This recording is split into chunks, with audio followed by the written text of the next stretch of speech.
School के सामने चटपटे पापड़ बेचने वाला मुकेश बहुत ही गरीब आदमी था। मुकेश की पत्नी मंजू हर रोज अपने घर पर बनाए हुए पापड़ तलकर मुकेश को दे देती और मुकेश जाकर पापड़ बेच आता। पापड़ बेचने से जो भी थोड़ी बहुत कमाई होती उसी में मुकेश के घर का गुजारा चलता। दोनों पति पत्नी गरीबी के बावजूद भी बहुत खुश रहते थे और एक दूसरे से बहुत प्यार करते थे। एक दिन की बात है, जब मुकेश पापड़ बेचकर घर लौटता है तो मंजू से कहता है, मंजू ये लो आज की बिक्री के पैसे, और हाँ कल जरा थोड़े पापड़ ज्यादा तल देना, अब तुम्हारे बनाए पापड़ों की बिक्री बढ़ गई है। अच्छा, ये तो बड़ी खुशी की बात है। आप चिंता मत करो, मैं कल को थोड़े ज्यादा पापड़ तल कर दे दूंगी। उसके बाद मुकेश अलमारी में रखा हुआ एक डिब्बा उठाकर खोलता है और डिब्बे के अंदर से कुछ नोट निकालकर मंजू के पास आकर कहता है, मंजू मैं पिछले 1 साल से थोड़े थोड़े पैसे बचाकर जोड़ रहा था। ये 3000 रुपए हैं, इन्हें तुम ले लो। परसों हमारी शादी की वर्षगांठ है ना, तुम अपने लिए चांदी के झुमके खरीद लेना। अरे मुझे झुमकों की क्या जरूरत है, मेरे पास ये मंगलसूत्र है ना, यही गहना मेरे लिए काफी है। अरे नहीं नहीं, ये पैसे मैंने तुम्हें झुमके दिलाने के लिए ही जमा किए थे, तुम इनसे झुमके ही खरीदना। सुनो जी, परसों करवा चौथ भी तो है, मुझे तुम्हारी लंबी उम्र के लिए व्रत भी तो रखना है और पूजा पाठ का इंतजाम भी करना है। अगर मैं इन पैसों से करवा चौथ मनाऊं तो ज्यादा अच्छा रहेगा। चलो ठीक है, जैसी तुम्हारी इच्छा वैसे ही करो, मेरी खुशी तो बस तुम्हारी खुशी में है। अगले दिन मंजू हर दिन से कुछ ज्यादा पापड़ तैयार करके मुकेश को दे देती है और मुकेश पापड़ लेकर बेचने के लिए चला जाता है। मुकेश स्कूल के बाहर खड़ा होकर पापड़ बेचने लगता है। आओ बच्चों आओ, कुरकुरे मसालेदार पापड़ खाओ, 5 का 1, 10 के 2 पापड़। आ जाओ बच्चों, पापड़ पापड़ पापड़, कुरकुरे मसालेदार पापड़ खाओ। अंकल 1 पापड़ मुझे दे दो। मुझे 2 पापड़ देना अंकल। हाँ बच्चों सब्र करो, सबको पापड़ मिलेंगे, आज मैं ज्यादा पापड़ लाया हूँ। बच्चों को पापड़ देते देते अचानक मुकेश की छाती में दर्द उठ जाता है।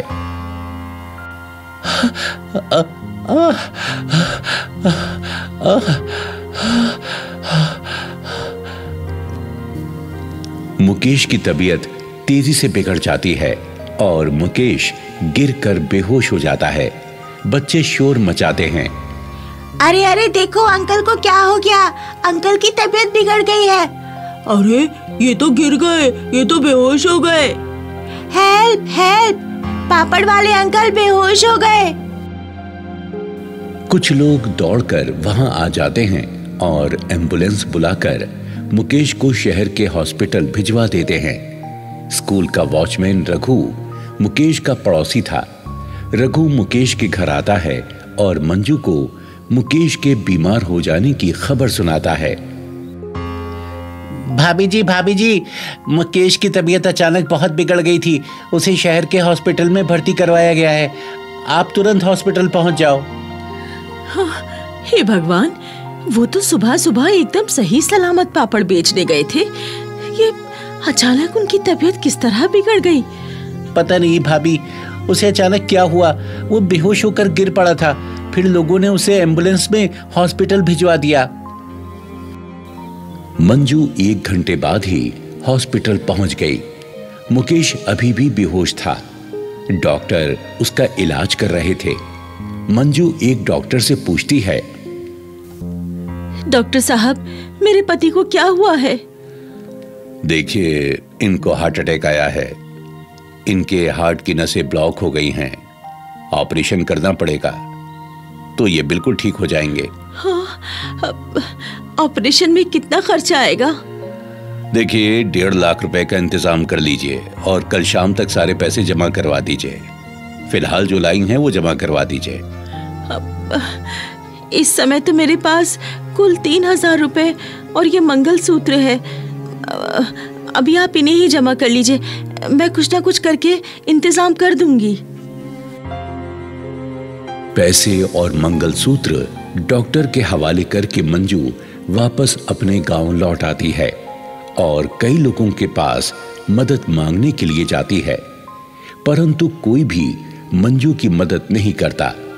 मंजू बहुत ज्यादा परेशान हो जाती है और इसी परेशानी में पूरा दिन गुजर जाता है। अगले दिन मंजू करवा चौथ का निर्जल व्रत रखती है और भगवान की पूजा अर्चना करके भगवान से प्रार्थना करती है।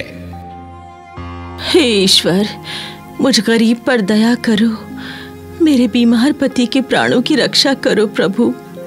उनका इलाज कराने के लिए मेरे पास 1.5 लाख रुपए नहीं है प्रभु। आपको ही कोई चमत्कार करना होगा।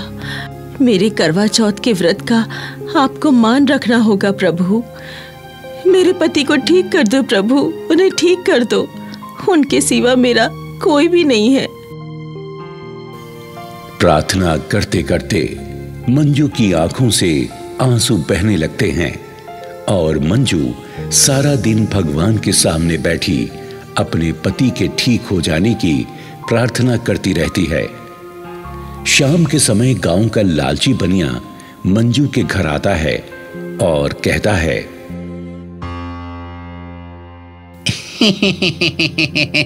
मंजू बहन, मुकेश की बीमारी की खबर सुनकर मुझे बहुत दुख हुआ। मैंने सुना है तुम्हें मुकेश का इलाज कराने के लिए 1.5 लाख रुपए चाहिए। तुम चिंता मत करो, मैं तुम्हें 1.5 लाख रुपए दे दूंगा। बनिए की बात सुनकर मंजू के मन में खुशी की लहर दौड़ जाती है। हाँ लाला जी, क्या आप सच में मुझे 1.5 लाख रुपए दे दोगे?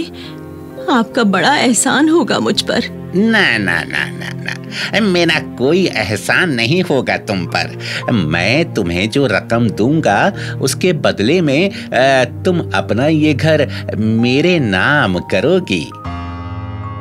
बनिए की शर्त सुनकर मंजू काफी परेशान हो जाती है, लेकिन कोई और रास्ता ना पाकर मंजू बनिए से कहती है, ये घर मेरे पति की जान से ज्यादा कीमती नहीं है लाला जी।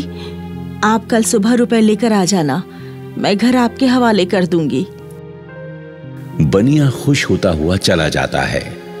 मंजू फिर से भगवान के सामने बैठकर अपने पति के लिए प्रार्थना करने लगती है। फिर रात हो जाती है और चांद निकल आता है। सारे गांव की सुहागन औरतें चांद की पूजा करके अपने अपने पतियों के हाथों पानी पीकर अपना करवा चौथ का व्रत तोड़ती हैं। इधर मंजू अपने घर में भगवान के सामने रो रो कर प्रार्थना कर रही थी। हे भगवान, तुम्हें मेरे व्रत की लाज रखनी ही होगी। मेरे सुहाग की रक्षा तुम्हें ही करनी होगी। तभी पीछे से मुकेश की आवाज मंजू को सुनाई पड़ती है। मंजू, मंजू, देखो मैं आ गया। हाँ? मंजू पलटकर पीछे देखती है तो वहां मुकेश खड़ा हुआ मुस्कुरा रहा था। मुकेश को ठीक ठाक देखकर मंजू की खुशी का ठिकाना नहीं रहता। मंजू कहती है, हाँ, मेरे प्रभु ने मेरी प्रार्थना सुन ली। उन्होंने चमत्कार कर दिया। आप ठीक होकर घर आ गए। हाँ मंजू, ये भगवान का चमत्कार ही है। जब मैं बिना इलाज के ही ठीक हो गया। डॉक्टर भी इस बात पर हैरान हो रहे थे कि मैं बिना इलाज के ठीक कैसे हो गया।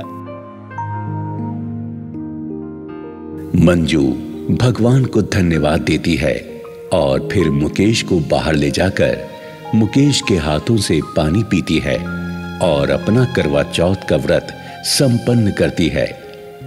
मुकेश मंजू का मंगलसूत्र जो उसे डॉक्टर ने वापस लौटा दिया था मंजू के गले में पहना देता है। ये चमत्कार मंजू की भगवान पर आस्था और करवा चौथ व्रत का था। तभी तो मुकेश मौत के मुंह से वापस लौट आया था।